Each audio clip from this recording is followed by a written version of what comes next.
انسان باید امیدوار باشه به رحمت رب العالمین. نگو من خیلی گناه کردم، نجس شدم، آلوده شدم. دو نفر حق ندارن این حرفو بزنن. یکی خودت حق نداری به خودت بگی من دیگه نجس شدم، پلید شدم، خدا منو نمیبخشه. حرام کسی بندی از بندگان خدا به خودش این حرفو بزنه، حرام، ممنوعه. نفر دومم کسی حق نداره به کسی بگه من حق ندارم به تو بگم. اگر یک مستک سکرانی تو کوچی دیدم که عربده داره میکشه، حق ندارم ای نجس پلید پست، خدا تو رو نمیبخشه. هر لحظه احتمال داره اون فردا توبه بکنه، من برم جای اون بیاد جای من. این جرأت رو به خودتون ندید که به کسی با 4 رکعت نمازت بگی خدا فلانی رو نمیبخشه، حتی که همیشه سکرانه. اگه دوستش دارید تلاش بکن که اونو نجات بدید، ولی قضاوت حق تو نیست، اونو نمیبخشه. تو چی کاره هستی تو رحمت خدا؟ اینقدر شرابخوارا و عیاشا و هنرپیشه ها و خواننده هایی که یک عمر عیاشی کردن آمدن شخصیت های بزرگی و دعوتگران و مصلحان بزرگی شدن. خیلی از اون مغرور نماها به عبادت های که داشتن مغرور شدن با عبادتشون، درباره بندگان خدا قضاوت کردن، رفتن جای اونا، منحرف شدن. کی میدونه فردا چی میشه؟ اونی که داره عبادت میکنه باید گریه بکنه خدای قبول بکن، منو ثابت قدم بکن. علما میگن تواضع و گریه و زاری با گناه خیلی بهتر از تکبر و خودخواهی با عبادته.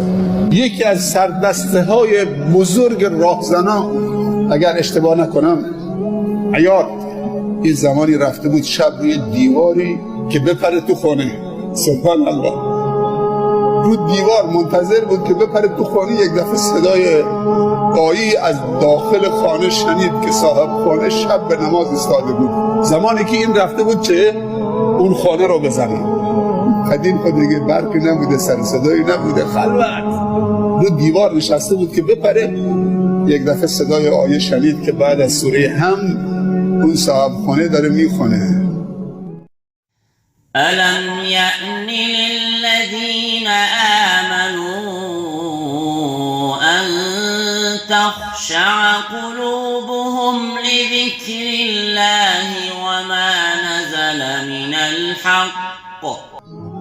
هی میخواست بپره، دوباره اون آیه تکرار میکرد. سبحان الله، نمیفهمید که دزد آمده. اون نماز میخوند، داره هر شبش بود نماز شب میخوند. و بار سوم 2-3 بار که تکرار کرد، بار سوم گفت بلا. اون دزده که رو دیوار بود گفت بلا، وقتش رسیده که ایاز توبه بکنه و بر بگرده به سوی خدا. به جایی که بپره به داخل خانه، پرید به بیرون خانه و مسیرش عوض شد و یکی از قضات بزرگ و شخصیت‌های بزرگ جهان اسلام شد. یک راهزن. انسان نباید ناامید بشه، امیدتو نباید از دست بدید. این در بازه، برای همه بازه. اینجا خانه خداست، خانه من نیست که تو رو اجازه بدم دیگر رو اجازه ندم. کسی حق نداره چپ چپ به کسی نگاه بکنه. الله هم تعصب داره نسبت به بندگانش، خیلی تعصب داره.